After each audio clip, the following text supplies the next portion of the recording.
an Unspoiled Network podcast. This is Spoil Me, covering Veronica Mars, Season 1, Episode 20, M.A.D.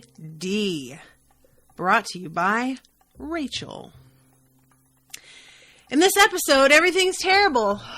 I hate it. I hate everything. I hate it all so much. You know, it's not terrible for the whole episode. It's so good that once it becomes terrible, it's so much worse. I hate it all. Welcome to Spoil Me.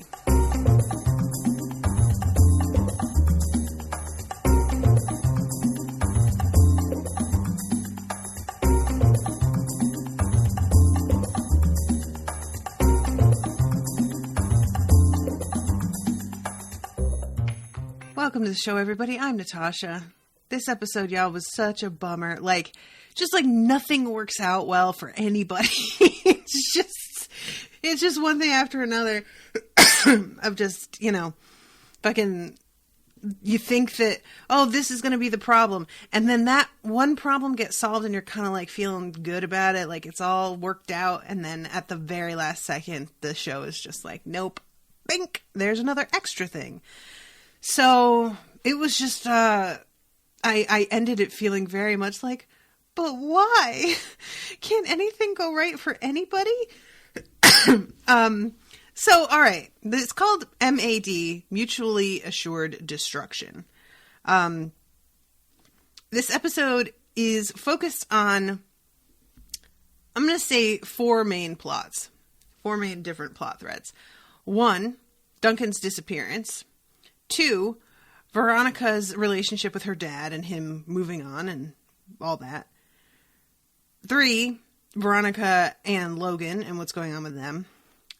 And 4, the case of the week, which is a girl whose douchebag, scumbag, piece of shit, garbage boyfriend is blackmailing her into staying with him via a video that he took, apparently, we find out later, under the influence of drugs. She thought that maybe she got too drunk, but we find out that there's more going on than that. So yeah, those are the main 4 things. And I just have to talk about the obvious thing first, which is Logan. Last week, I was so delighted by the 2 of them. I was feeling very excited. And, I understood her wanting to keep this a secret and take things slowly. But I also secretly was kind of I hope that somehow they get found out and it turns everything around for her socially and things work out better. Well, I'm just going to talk about all of this in one shot. She is, they're keeping up appearances and acting like they are not friends at all while they're at school. And then making out in the bathroom, which I don't know if any of y'all have ever had that kind of relationship where you couldn't keep your hands off each other to the point that you did shit like this. But I have literally had sex in my high school's bathroom with my high school boyfriend, because him and I had that kind of relationship where we just could not fucking, it was insanity. And I remember we got walked in on by the school librarian, and we had just enough time to realize she was coming in to make it so that we weren't completely naked or even in a position that gave away what was happening. She kind of knew what was going on, but then when later she chose to talk to me about it, I told her that he and I were just having a fight, and that's why there was this weird tension in the air. And him and I were on and off again enough that was very believable. And you could tell the poor librarian wanted so badly to believe that, and she just let it go immediately. But yeah, so this scene just cracked me up because I have 100% been here. And it's a little weird in some ways because Veronica, being played by Kristen Bell, Veronica is super hot. But Logan is not hot to me at all. Logan looks like a kid. They really did cast somebody who looks like a high schooler in a lot of ways. So it's a little awkward for me because I'm just sort of like, man, she is so fucking like out of your league, my friend. However,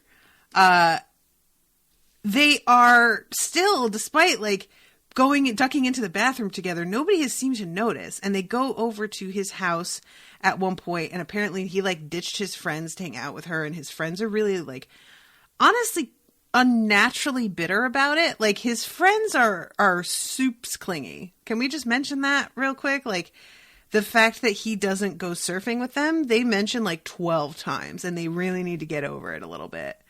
And she and he are walked in on by his father, whom I don't know what the fuck to think of his father at this point, because it really seems like he's like trying to be a better guy, but you don't turn around that kind of personality like this. And I'm concerned about what the show is doing. I just don't really know if this is meant to like, because when you're an abuser like that, when you'll beat your kid with a fucking belt, and you know, we heard his sister talking about like cigarette burns and shit like this, you don't just suddenly come to your senses and try and be a more sensitive, caring, aware person. Like, that is not, you can make strides and become like more aware of what you're doing via something like therapy, but we haven't seen his father actually doing that. We just see him like experiencing the death of his wife and supposedly internalizing that as being partially his fault, or I don't know, but that I believe is supposed to be like the impetus for him changing how he's treating his family. And I just don't really buy it, but the show seems to want me to buy it. And I'm not 1,000% like comfortable with that narrative. And I guess I'm just, what I'm saying is I'm a little concerned about it. But yeah, he like covers for the two of them when Logan's friends just drop by and helps her like sneak out of the house so that they don't see, and gives her a ride home and tells her that he like, ever since Lily died, Logan has been really difficult and he hasn't really known what to do about it, and that he's grateful for her in Logan's life because he sees a change in this kid ever since she has started to see him, he thinks. So, you know, that's a parent who seems to care about his kid and pay attention. So again, I just don't know what to think of him. And he offers to let them borrow his boat for the day. So they're going to skip school and have like a romantic day alone where they won't be caught by anybody. And it's a perfect setup. Unfortunately, at the end of the episode, Veronica finds out that there was more than one woman who was drugged at the party that she was raped at. And when she presses the guy who used drugs on his girlfriend, she finds out Logan sold the drugs to him. I think he said it's GHB. Is that right? I'm looking this up. GHB drug. Hit me, Google. Tell me what you got. Yeah, here it is. Gamma hydroxybutyrate. Butyrate. Consider a drug that's so powerful it may even wipe out your memory of having taken it. Oh, god damn. All right, WebMD. Fucking starting this off like it's a like it's a Twilight Zone episode. GHB has a nasty reputation as a new drug used by partying young people. It also has a good side that most people don't hear about. GHB is an experimental treatment for narcolepsy and alcoholism. Interesting. It acts like methadone in heroin addicts, blocking the craving. Perhaps most chilling is that GHB is a colorless, tasteless liquid that's dropped into an unsuspecting victim's drink, often as a prelude to rape. Even though President Clinton signed a measure into law in March making GHB illegal except for certain medical treatments, experts believe that more young people are using GHB, sometimes with disastrous consequences. It's so deadly, and it's been marketed by a lot of companies as being a growth hormone or something to enhance sexual performance. Oh, weird. Or something to help you work out. So a lot of these users don't know what they're getting. What? Something to help you work out? That's crazy talk. What is even how would that even work? Well, anyway, all right, so there's your little short info dump on what GHB is, but that is crazy. But yeah, so he bought the GHB from Logan. And of course, Veronica is so fucking shaken by this that she does not go to the date and stands Logan up. Guys, I want so bad to believe that there was a misunderstanding or something. Oh, God. I just can't. And the thing is that Logan seems like exactly the type of person that would sell this kind of shit, because Logan is up at least till the point that we started to like the guy and kind of come around on him. He is somebody who does not care about consequences. Why would he? He is a rich white man. He will never have to face any. So the idea that he is the one selling them is so within the realm of possibility that it really bums me out, because that feels right. It just does, and it just makes me sad.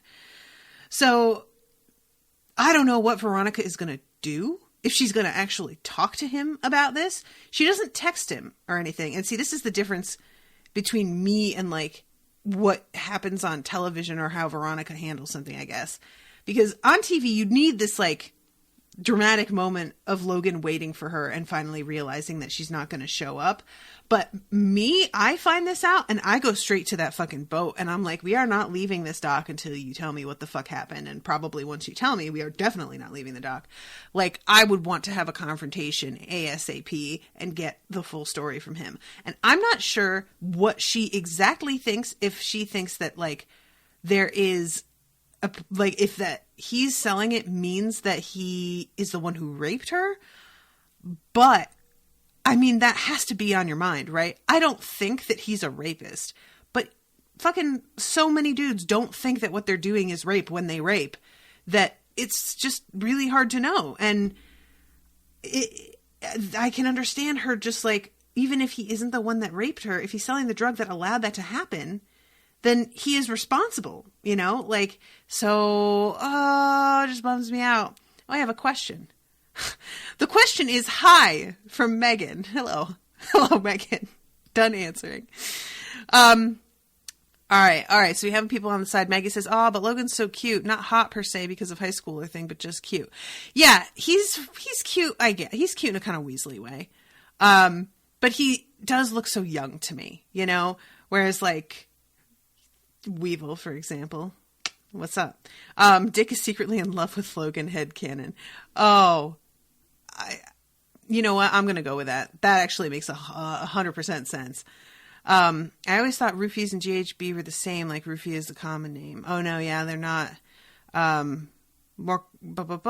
Weevil.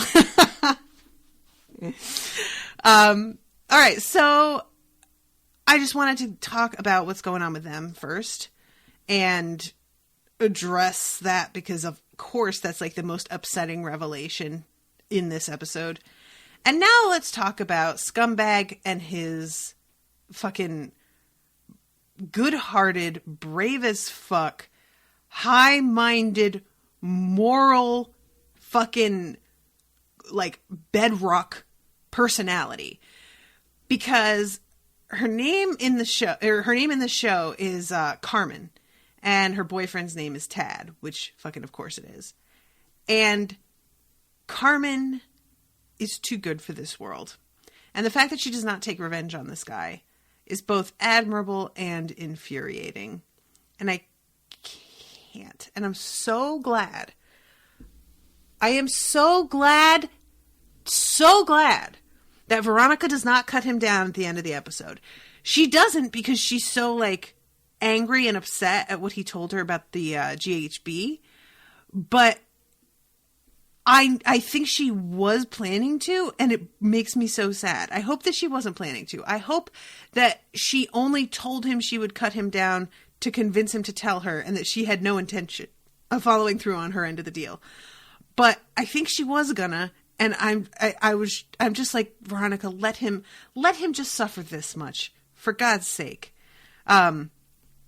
So let's just breeze through this, because there's a lot happening here.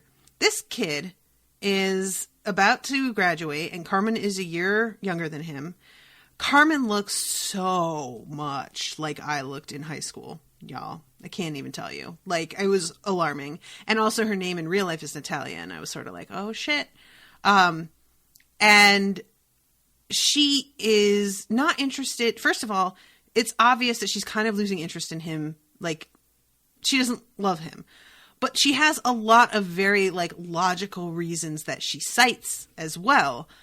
Like, he's going to be leaving school. She doesn't want to do the long distance thing. He's going to be leaving, and then he's going to, have like 8 years of study after that. So he kind of tries to be like, oh, it's only 1 year. And she's like, no, it's like way longer than that. And obviously, it's simply not worth it to her to keep this going. And this fucking kid has like a mix CD that he tries to give her of a song that he wrote her, like all of this sort of desperate shit. And then when she really tries to be like, I am serious, I am not changing my mind, this is over, and walks away, he plays her a video that she didn't know existed. And that's the part to me that's upsetting, like, in a whole other way. It's one thing if you sent somebody a dirty video of yourself and they decide to blackmail you with it, that, like, it's of course a huge betrayal, but you know that it's out there, and it's like you at least feel like you had that amount of control over the situation. This is a whole other thing where he's blackmailing her, and he's been holding on to this fucking video for like a year, 2 years, 3 years. Like, how long has this been? 2 years? Been 2 years, I think. And she had no idea this entire time that this ever happened. And that's super, super fucking freaky to me.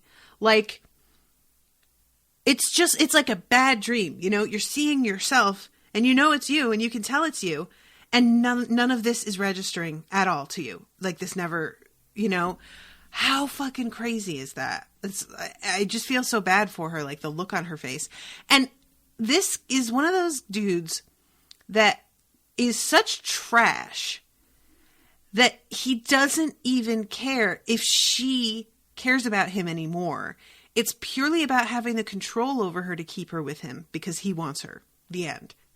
And that's one of those things that I just will never understand. And I was actually talking about this. There was an episode of Black Mirror recently where this guy has like and I won't spoil too much, but this guy sets up like a game where he has a bunch of, like fake friends, and initially you think these friends are like computer generated, like they don't know what they are and they're just playing along because he programmed them that way. But then you find out that they are like conscious of their situation and aware that they have to do what this guy says or he will hurt them. And I was saying to Miles, like, I don't understand the appeal of having friends that you know are only your friends because that they're afraid of you. Like, to me, this doesn't make any sense. It's the same idea as like wanting like the girlfriend experience with a sex worker, that like, why do you want them to pretend to like you? Like, this is all fake, and yet it's still like you're willing to pay the money for it. It obviously must be satisfying. And it's just so foreign to me, but it's about the control. And that's something that I really won't understand. I would like people to genuinely like and respect me. Call me crazy. So this guy is willing to have a relationship with a woman that he knows does not want to be with him, that she has expressly said that she does not love him anymore. And he doesn't give a shit about that as long as she plays along. And then when it turns out that she is going to potentially ruin his, like, the last year in high school for him, he is so determined to tear her down that he doesn't even care that she's going to potentially take him down with her. It could be that he knows her well enough to know that she wasn't going to pull the trigger on that. But I think it really was, in the end, just like, well, whatever, I don't care. And again, I just can't understand how you are that kind of like selfish, entitled piece of shit. This dude is such complete trash that what winds up happening to him is the very least of what he deserves. I need him to be doused in gasoline and lit on fire. Like, finish it. Finish him! So, yeah. And then we wind up finding out, because Veronica recognizes in the background of this video the decorations that are up, and realizes that it was at the party that she went to where she was raped, and like puts it together that, well, Carmen says she doesn't remember what happened to her either. So how many other people don't remember what happened to them? There had to be a drug going around. And, you know, one could say that anybody could have drugged Carmen. That, you know, she puts her drink down, comes back and gets it or whatever. But this guy is obviously such a creep that Veronica decides it's probably him, and she's right. And again, he was like already sleeping with her. Why? You're already dating. She's already sleeping with you. You're already together. And yet you still do this to her. Like, there's so many layers of gross happening with this whole thing. And it, again, the control, you know, like he gets her to do all kinds of shit that she would never normally do because she isn't aware of what she's doing. And I hate him so much. Just kill him. Just fucking kill him. Please, somebody kill him. I wanted Weevil to like just have him disappeared or something. Ugh, I hate him so much. So that whole party, like there's probably other women who had, you know, either been assaulted or at least did shit like this that they don't remember. And I wonder if Veronica's like going to start like, you know, making a bit of a campaign out of this to like find out who else went through this. But yeah, it's just, and what they decide to do, and I'm like really on the fence about this one, what they decide they're going to do to try and the mutually assured destruction aspect of this is that when she creates this whole diversionary thing to steal his phone because he shows the video to Carmen on his phone, and he probably did record it on his phone. So they're kind of operating on the hopeful assumption that it's only on his phone. But as soon as Veronica is alone with Carmen on her computer, she gets a DM and he has sent her the video. Now, I do want to say something really quickly about this video because it's her basically like giving a blowjob to a popsicle. I guess I am a lot more of an exhibitionist than she is because that is nothing to me at all. Nothing. Like I would do that right now on camera. I don't care. And I would have also in high school. Like that was how I was. I just would not care. I really thought, because we don't see the video until a little bit later. She explains to Veronica what it is. Like I was skinny dipping and I had this popsicle. I straight up thought that she was like using the popsicle as a dildo. And that was what it was. I took it to a whole other like echelon of filth. And I can't help but wonder if that isn't what this video like eventually progresses to. But it does not seem that that is what it is. And I don't know if they just had to make it that tame so that we could see a piece of it on camera without it being censored. But yeah, once I realized like what the actual video was or seemed to be, I was like, oh, this is nothing. I mean, okay, I guess you're embarrassed. I guess I get that. But like, it's not that big a deal, you know? But still, it doesn't like, it's like I said, the combo of like this being a private thing and also that she doesn't remember it. Maggie said she thought it was a popsicle dildo too. Yay. I feel better. So, and like I said, it may progress to that point. We don't see the whole video. We only see the first few seconds. So what they decide to do is she pretends to like get back with him because he sends the video to Veronica proving that he has another copy. And when he sends it to her and they decide that she's going to get back together, Veronica creates this like really intricate plot. She's scheming. And there is an openly gay student who I guess Veronica teams up with because his voice winds up being in like the final product. and I enjoyed this, that he's openly gay and getting like mocked for being gay, and he does not care at all, and like throws it right back at them. No problem. And what they do is basically like frame up Tad that he's like having a secret relationship with this kid, both because it would be hugely embarrassing to him because of apparently the fact that this school is super intolerant, but also he is about to enter the Navy, and they were still under the don't ask, don't tell policy. I just can't believe how recent that was. It's just like shocking when I stop and think about it. So he would be kicked out and would not be able to continue on with his naval career.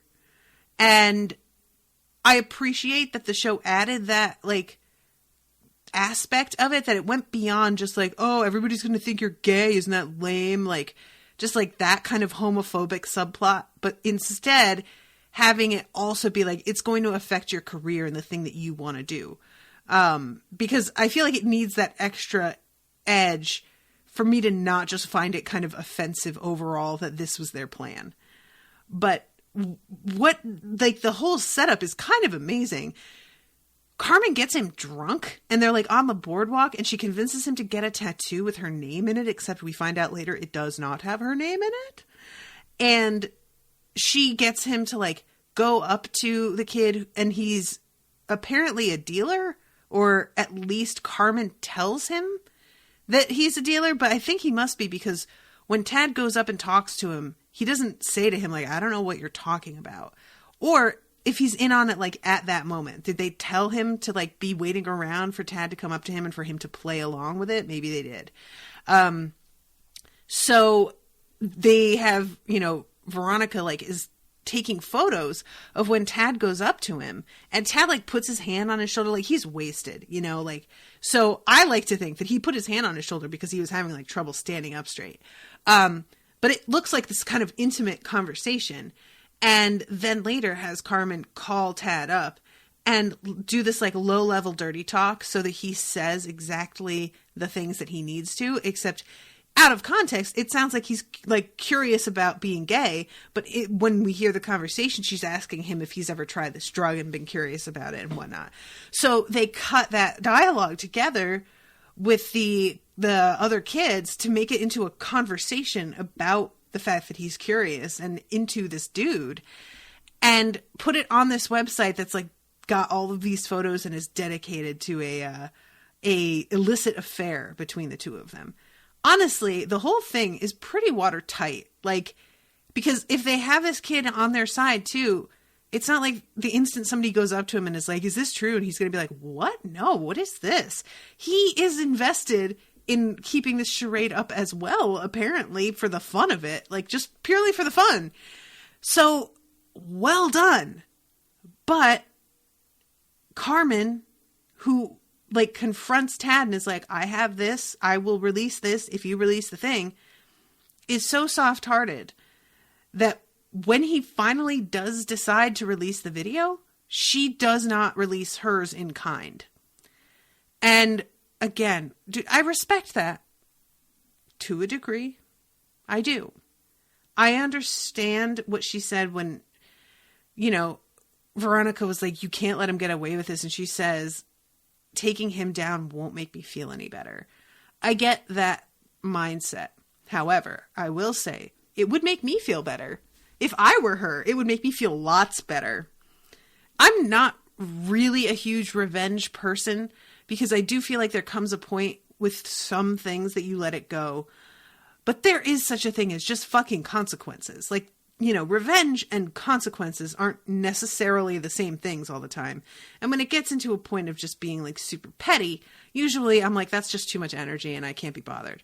But this is a fucking like, this is another situation. And I really wanted her to just send that shit out. Because fuck that guy, you know, honestly, that's really all it is. So apparently the reason that he gets strung up to the flagpole with duct tape is because Weevil sees the video and finds out who posted it and decides to take it into his own hands. Like, Weevil is a little bit into Carmen because she's super pretty. And he calls her like a neighborhood girl. I think she's Hispanic in the show, so I think that's what he means.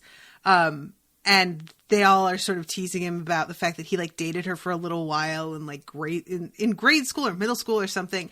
And probably still has a soft spot for her, and that she's wasting her time with a white boy. And maybe if he were white and rich, he would have a chance with her.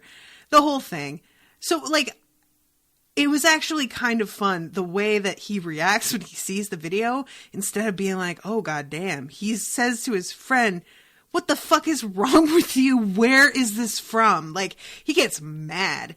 And I was like, oh, that's a really unexpected reaction. That's nice. Because frankly, that's a lot more than I can expect from most dudes in high school. You know, like the vast majority, if there's a girl that they kind of have a thing for, and suddenly a video starts circulating of her giving a popsicle a blowjob, even the nicest guy is almost always going to be like, ooh, can you send me that? Like, almost always. So for him to really be like, what the fuck? How can you be watching this? Who fucking did this? And to find the guy, and what is he? I think he puts scum across his chest, right? Before he tapes him to the flagpole. Weevil, you know, you're not a perfect guy, and you're probably not somebody that it would be like smart to date because you're into too much shit. But like, he's probably like my favorite. He's probably, if I were like going to be in Veronica's universe, the guy that I would be like the most interested in out of everybody. I'd just be like, what's up? I mean, you know, maybe we could just do a casual thing, whatever. So yeah, that at least I felt like he got some comeuppance, especially because Veronica doesn't cut him down. If she had, I would never have forgiven her for that. I never would. I'd be like, I'd bring that shit up like 2 seasons from now. I'd mention how she like cut him down. I'd be so fucking pissed. It would stay with me forever. It would permanently alter like my whole opinion of her, to be honest. So that's the end of that plot. All right. So the other one, let's talk about what's going on with Veronica and her dad. So he is still seeing Wallace's mom, and they talk about this thing where there's like an overnight trip and bag, like a, you know, overnight bag as well. And of course they assume that they're sleeping together, which, you know, I'm sure they are, but it turns out like where they're going, they're heading to this hotel for dance lessons. And it's the sweetest, cutest thing in the whole wide world, just like a little bit. And this is all preceded by Veronica, like, she's talking to Logan about how his father seems to like her, and that is why he offered his yacht. And Logan says, well, and also we heard about your parents. And she says, well, what about my parents? And he's like, and he gets distracted and he's like, I don't know, something in the paper, I gotta go. So she goes and looks it up, and there is a classified seeking her mom, legal action has begun in your name. And of course, as soon as we see it as viewers, we know what's going on, that like her dad is going to be filing for divorce. And if she doesn't show up to deal with it, then that's that. But Veronica is so sure still that she gets her mom out of rehab, and that mom is coming home, and then her parents are her parents as a couple again. And it's super frustrating to me because it's so clear that that's over and done with. Like, it's just you don't, as a couple, even if you were married for as long, like, you don't just bail and then come back out of the blue and shit goes back to how it was. You don't trust a person after they do something like that to you. I don't care why she did it, to be honest. Like, it just, you would be constantly paranoid that that was going to happen again. And trust, as trite as it sounds, really is the foundation of a relationship. If you don't have that, every other thing begins to crumble away. It begins to suffer. So that ship has sailed so long ago. And Veronica just isn't willing to face that. And, you know, I'm not sure that her mother, if she had a drinking problem before, or if that has just really come about as a symptom of like everything that she's gone through recently.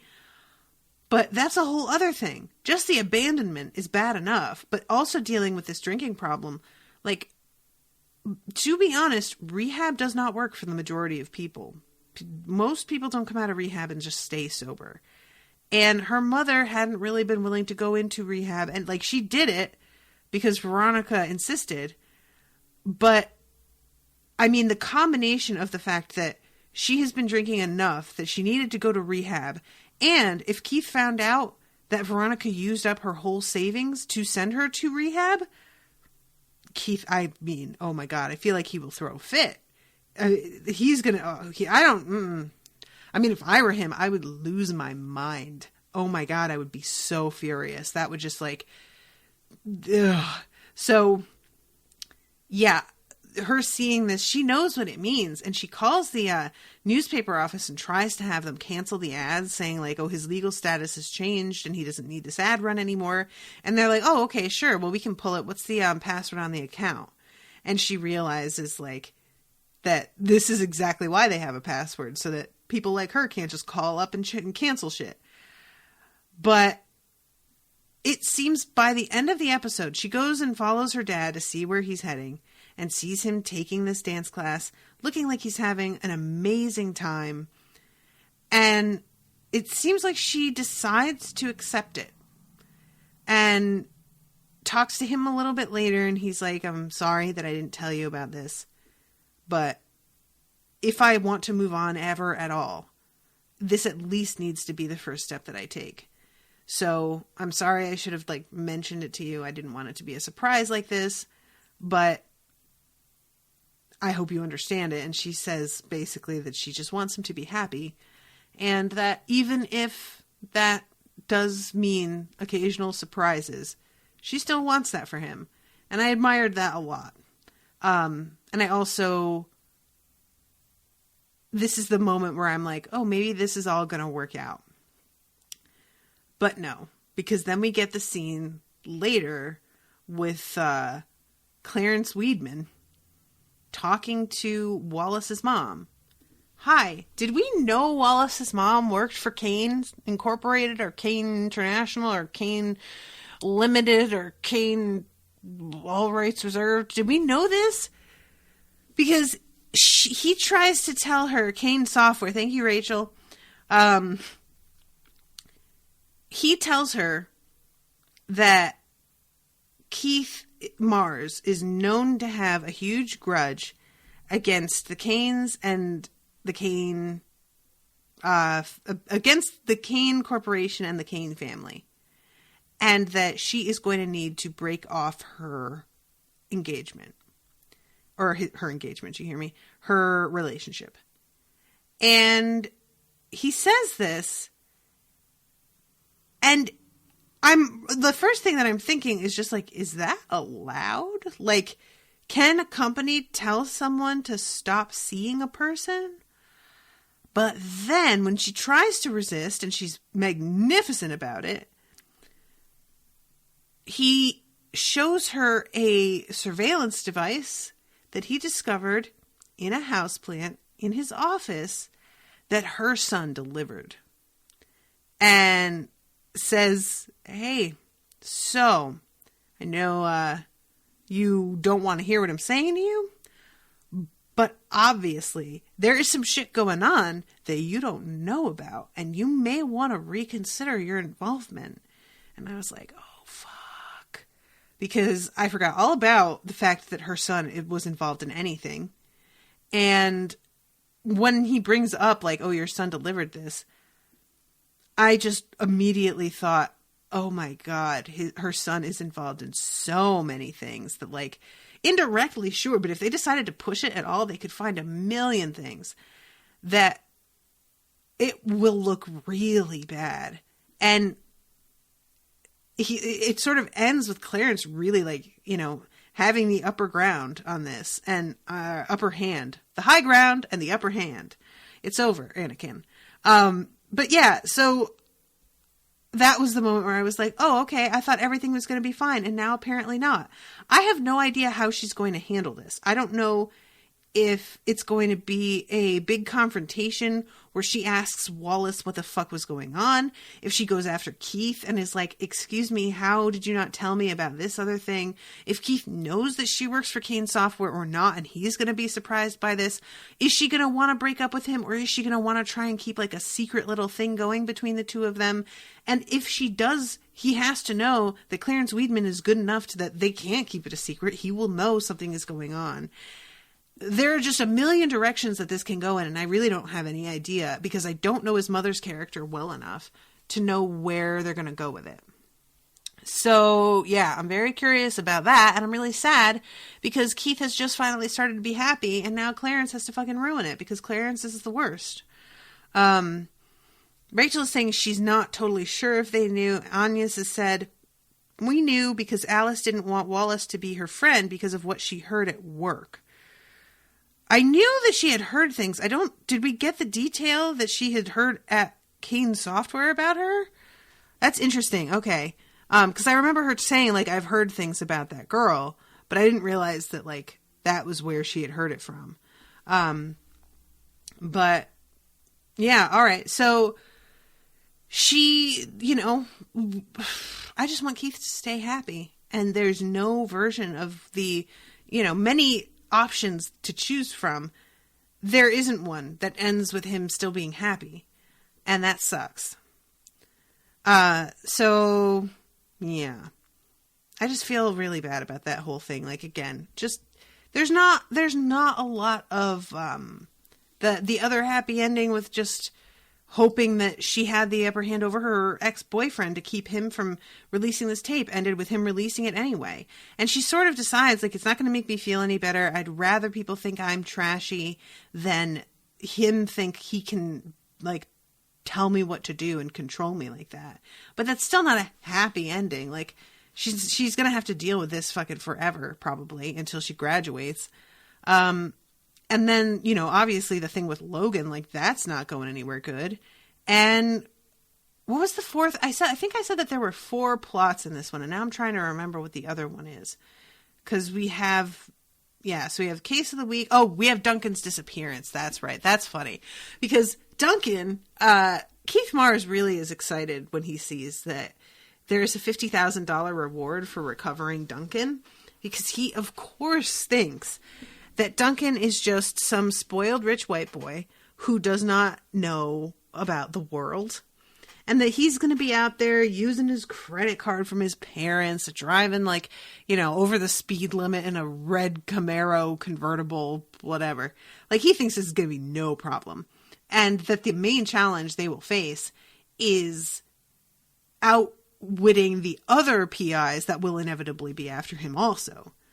However, Veronica has to tell him about how she explained to her friend about a guy that Keith was looking for a few weeks ago, and how that guy used only cash, and he had a car that was not in his name, and he had, like, traded in his visas and passports on eBay and, like, was getting fakes and all this stuff. And her father quickly begins to realize that, like, Duncan has gotten some firsthand, very good advice, as much as he doesn't want to admit that. And also, when he finally does track down a car, Veronica tracks it down, to be honest. She goes and has to see Weevil about the alternator on her car. And she is pressing him about whether or not Duncan came and bought a used car. He gets the information for her in exchange for, like, an 8% share of the bounty, the $50,000 bounty. So that's what? $2,000? I'm really bad at math, guys. Help me out. But yeah, she does that deal with him, and then she does a deal with Mac later. Because I'm trying to remember exactly how this goes, because she finds the information from Weevil, and she gives her father the license number and the make and model of the car, which he tracks to a hotel in Tijuana. And he goes down there thinking that he really has Duncan, like, dead to rights. Gets led into this hotel room, no problem. Duncan, you're really going to have to... And then he stops, and there's a strange woman in the bed. And of course you think like, oh, damn, Duncan, what are you doing? And then there's this totally strange man, I think, Tijuanan police officer. He's in a uniform. And her dad is just like, wait, is that your car out there? And the guy's like, yeah, what? Wait, is that your car? And it turns out Duncan got this car, left it by the side of the road with a 6-pack of beer in it and a sign that said free car, and then just bounced. And so he made sure to buy the car from someplace that like Veronica would go looking, and made sure to like make it as easy as possible to find it so that they would be distracted and on the wrong trail for ages. Pretty fucking smart, y'all. And I enjoy how low-key impressed Keith is by this. He's like, wow, maybe this kid isn't the complete idiot that I thought after all. But that was a very amusing scene. And I mean, to be fair, Duncan is sort of like better at this than even I expected. And I knew that he had 8% of 50K is 4,000. Thank you, Leanne. So yeah, so I thought that this was a pretty amusing scene. So then what she winds up having Mac check out, what is it anyway? She like goes to her first to build this fake relationship website, which is amazing. But then she has her like researching something else, and that is what they report to her father at the end and tell him that he's going by the name Ricardo, I think. So yeah, that was also pretty fun. If that is true, because Mac is doing the best that she can, but he has led a false trail once already. So there might be more of that to come. Who knows? So yeah, I don't know what to, oh, here it is. Roberto Nalbandian. And that's the name that she comes up with. And she says, I do know someone purchased his Argentinian passport off eBay and had it shipped to the airport Marriott. So that's what it was, right? She was looking up on eBay for the passport stuff. And her dad, Argentina, huh? And he does this flamenco dance, like tango move. And then this music starts to play as he walks away. And it's just the stupid, dumb little moment that I found very enjoyable. But Mac is like, oh, yeah, I want 10%. And I'm like, well, damn, they're going to have nothing left by the time that they fucking, like, finish this thing. They're asking everybody for help. She's gonna, like, we have Weevil taking his cut, Mac taking her cut. She's probably eventually going to have to cut in Wallace because, let's be honest, like, Wallace is always doing something for her. And who knows who else. But it would be nice if they did get this bounty because it could replace the money that she spent on her fucking mother's rehab. So, cool. I'm rooting for them is what I'm saying. So that's the last lead that they've got regarding Duncan. And I respect that Veronica doesn't want everybody to know about her and Logan, because if he does resurface, if Duncan comes back, then he will hear about the two of them from others rather than from her and Logan being able to, like, have a conversation with him about it first. It's just going to be this, like, bit of gossip instead. And I think that's really true when there's something going on with your friends or your family and you wind up hearing about it, like, third hand from a source that is not the person that is supposed to care about you. That's really hurtful. And I understand the way that she wants to handle it, but I do think that might not be all it is. I do think there's also an element of her just being a little bit freaked out at the two of them getting involved the way that they have. But yeah, so those are the main plot points, I think. And I just don't know what to make of Logan and his selling of these drugs. Like, I want to not believe it. I really don't want to believe it. Like, I'm running into that thing that always happens when you find out that a dude is trash. And I want there to be either I don't know what kind of miscommunication or misunderstanding could lead to the guy thinking that Logan was the one. If I thought that this guy had any inkling that she was seeing Logan, I would think the guy said Logan's name on purpose just to fuck with her because he knows that's going to be the thing that like upsets her the most. But because I don't think that he has any idea, I think it has to be true that at least he thinks that's who he was getting it from. And that's making it sound like there was like a go-between between him and Logan. But once you get down to like this level, there just need to be a go-between. You're going to buy it right from the person. So I'm going to guess that he actually bought it from Logan. I don't like it. We could say like, does Logan even know what this drug is? Get the fuck out of here. Of course he knows what it is. If he tries to like act like, oh, I didn't even know what I was, shut up. I'm not going to listen to that. Megan's asking a question. Follow-up questions to the weekly check-in. Who do you hope killed Lily? AKA, who would be the most satisfying? And 2, what's the worst possibility you can think of, i.e. the most devastating? And 3, thoughts on who raped Veronica? Yeah, so, okay. 1, who do you hope killed Lily? I hope that it's somebody that we, like, haven't met. Because the idea of it being anybody that Veronica is close to or that Lily was close to is just too sad. So I hope that whoever killed her was, like, some fucking, like, disgruntled coworker or wannabe burglar or, you know, I don't know, fucking, like, maybe one of Weevil's ex-girlfriends who's, like, jealous and angry. I don't know. But anybody that we haven't met would be my favorite. But it also wouldn't work out super well in the plot. Like, that would be kind of unsatisfying in terms of you want it to be someone that you know a little bit, right? For it to feel like it means anything. So, and then what's the worst possibility you can think of? I mean, probably Duncan. Duncan doing it like during a fit.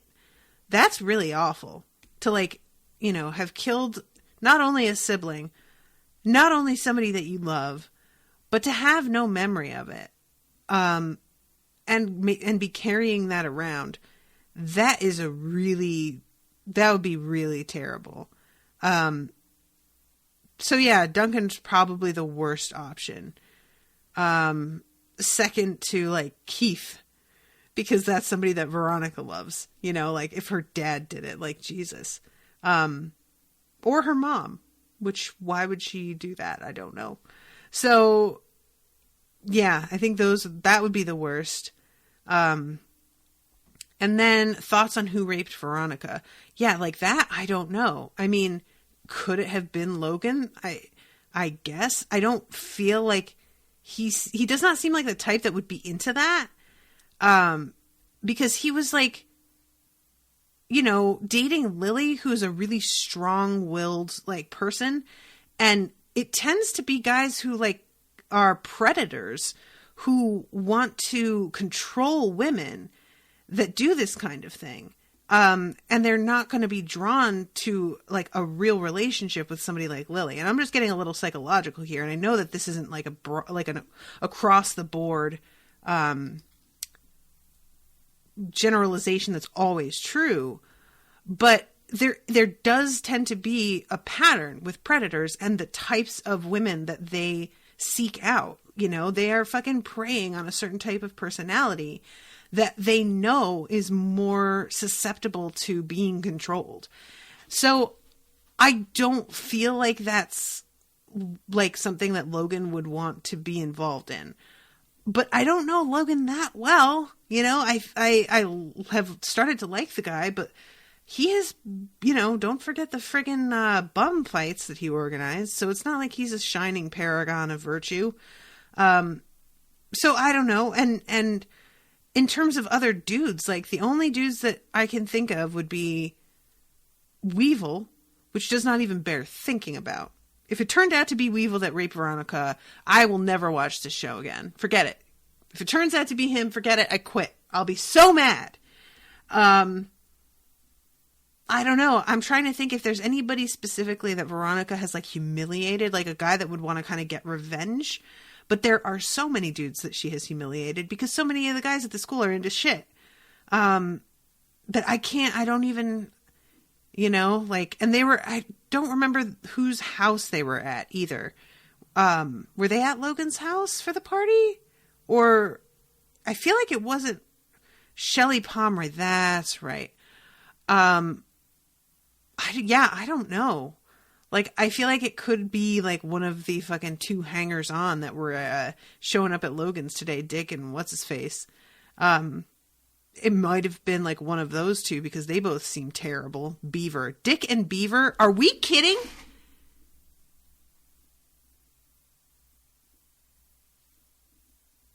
Is this seriously the thing that's happening right now? Oh my God. Really? You guys. Oh, Dick and Beaver. Fucking God. What are you doing to me? I can't. Oh, I'm so upset now. Jesus. How can they not be fucking date rapists with names like that? They gotta be. It's one of them. Fuck. Oh, that's awful. I hate it. Jesus. Okay. Yeah, it's one of them. That's what I'm going with. Guys. That just like straight deflated me. Realizing that those were their names. Oh, man. Oh, I can't get over it. I'm sorry. I think this is the end of the episode here. Dick is his real name, but I think Beaver is a nickname. But yeah, like that's even worse though, right? Like you don't, first of all, take the name Beaver as a nickname. Just don't do that. Leave it to Beaver barely was able to pull it off. And secondly, you definitely don't take that as your nickname when your other buddy is Dick. You don't do that either. Especially. Like, Oh, God. Yeah, I'm trying to think, like, if there's even... No, yeah, it has to be one of them. That's all I'm going with right now. I don't know anybody else well enough. I'm not sure he took it. I think it was given to him and he couldn't refuse. Maybe. Well, God rest their souls. May God have mercy. All right. Well, guys, I think I'm going to wrap this one up. I have another one starting in about 15 minutes. It's going to be covering the 5th season if anybody's interested in that one. Really good book, y'all. You should read it. But yeah, so Dick is a common nickname for Richard. Listen, Rachel, I know that technically that's true, but we really need to stop it with that. No, it should no longer be allowed. Dick has been taken off the table, okay? Dick is no longer a viable nickname for a man named Richard. The end. That's it. Over. It's over. It's canceled.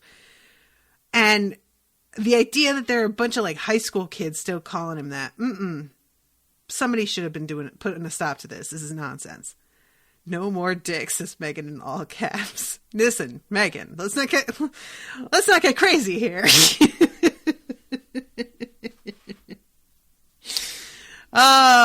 It's funny because it's got two meanings.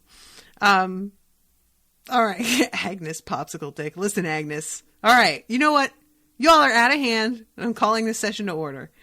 Thank you all very much for coming and hanging out in the chat with me. And thank you again to Rachel for commissioning this episode.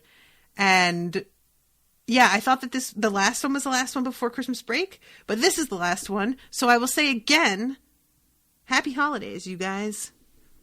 And toodaloo, motherfuckers.